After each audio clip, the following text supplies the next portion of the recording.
สีสิทธิพระพรบวรเวนวิเศษอดิเลกเตโสไสยตุภาวังไสยมังคลังตาโตโลมังสุขังพลังอาวาหาวิวาโหไสยามหามงคลวันนี้เป็นวันดีเป็นวันออกใหม่7 ค่ำเดือนยี่หลาวปีมะเสงพุทธสังกาศล่วงมาแล้ว2568พาพรรษาวันนี้นั้นตามตำราว่าเป็นวันดี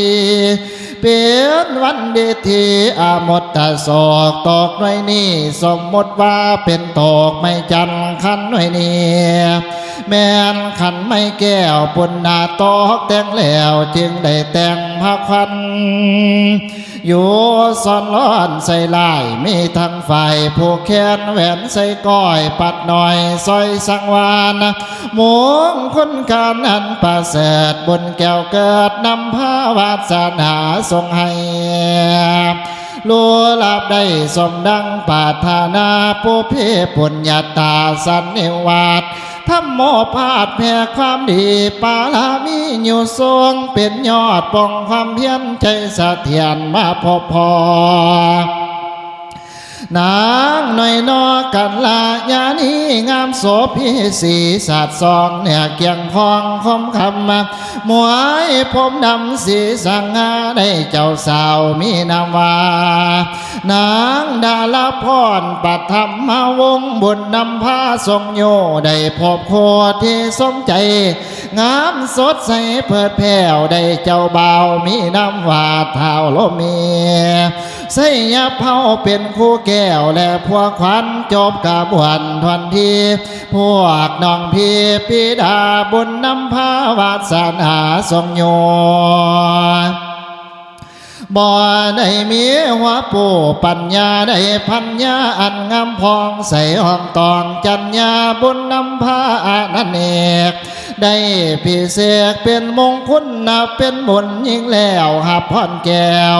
จากสิ่งศักดิ์สิทธิ์ให้สำเร็จดังคำมาคำปรารถนา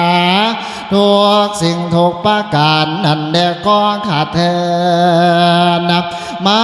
บัดนี้ทุกฝ่ายมีแต่ความปิติสิวิเศษปาลบเหตุอันเป็นมหามงคลมงคลการมงคลงานการสมรสบริกรถป่าเพณีจึงได้มีการกระทำลาบาสีเพื่อให้เป็นมงคลดีอันประเสริฐบุญแก้วเกิดสมภารจึงได้มีการคนควายหาอาหารเหลือไหลหลากหาได้มากทุกสิ่งอันทั้งผู้พันและมากจีบฝ้าวักหีบเดาดามาลาหอมหวงเฮาเหล่ากองแก้วใส่ใบสีมี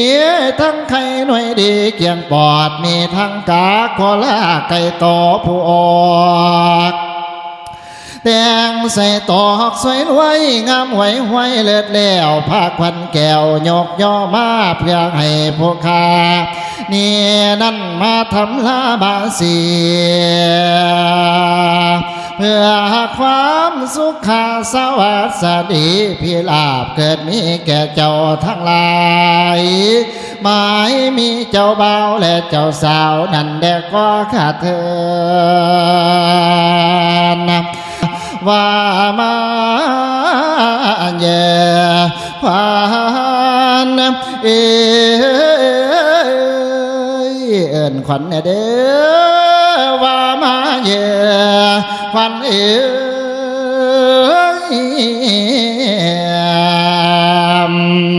นะ30 ขวัญขอให้มาม้วนเต้า90 ขวัญขอให้มาอยู่เสือมาอยู่เหนือในคิงทั้งขวัญแข้งขอให้มาอยู่แข้งลีลาทั้งขวัญขาขอให้มาอยู่ขาลีลา ขวานเจ้าเที่ยวกลางคืนอยู่น้ำเหนือก็ว่าให้มาสามมื้อนี้ละวันนี้เมื่อนี้นั่นเป็นมื้อสันวันนี้นั่นเป็นวันดีเป็นวันดีทีละแม่นมื้อห้องเฮาผู้เฒ่าเกิดเป็นสาวก็ว่าแม่นมื้อนี้วันนี้คอยขาสิได้ของเอื้อนก็ว่าแม่นมื้อนี้วันนี้เขาเต็มสางล้นคือก็ว่าแม่นมื้อนี้วันนี้นอนหลับให้เจ้าได้เงินหมื่นคันว่าเจ้านอนตื่นให้เจ้าได้เงินแสนแม่นมือไม้ได้แก้วมานี่สอดทอดให้บ่มาพันมานให้บ่มาบังเบียดฟูงเสนียดจังให้ห่างหายต่อเจ้า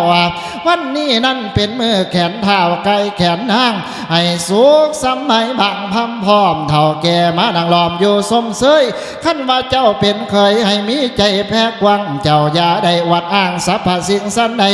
ให้มีใจเหลื่อมใสต่อเมียแก่นไทยเจ้าเป็นลูกสะใภ้ให้เจ้าหักแม่ผัว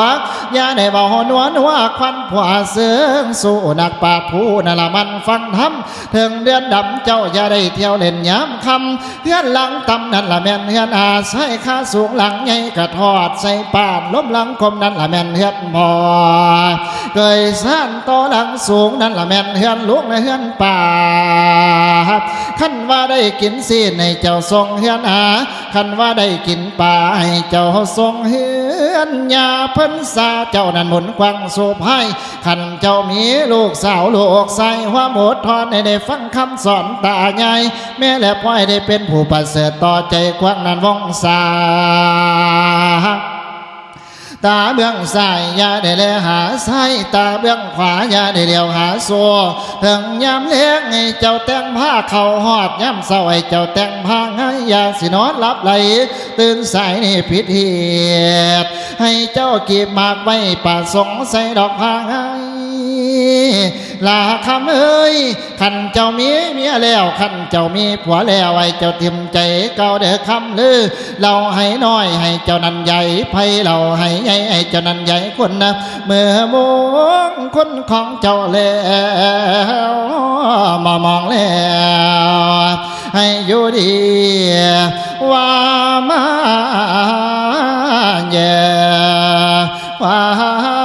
น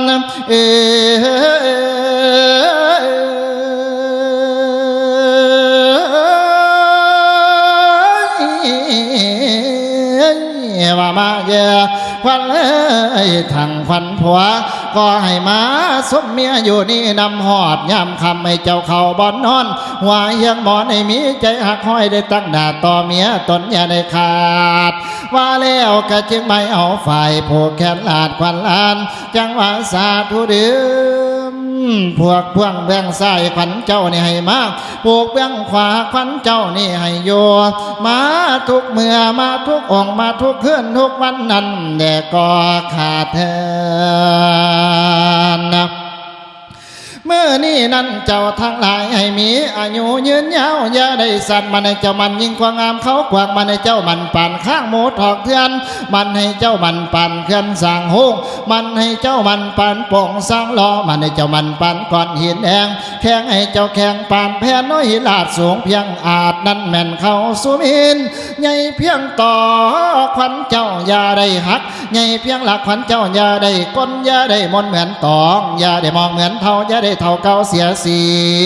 คือว่าเท่าโลมีสยบเฮานางดาลาพรปฐมวงศ์ที่ได้แต่งการแต่งงานในมือนี้ให้มีอายุวันนะสุขภาพนั้นเด็กก็ขาดเทิน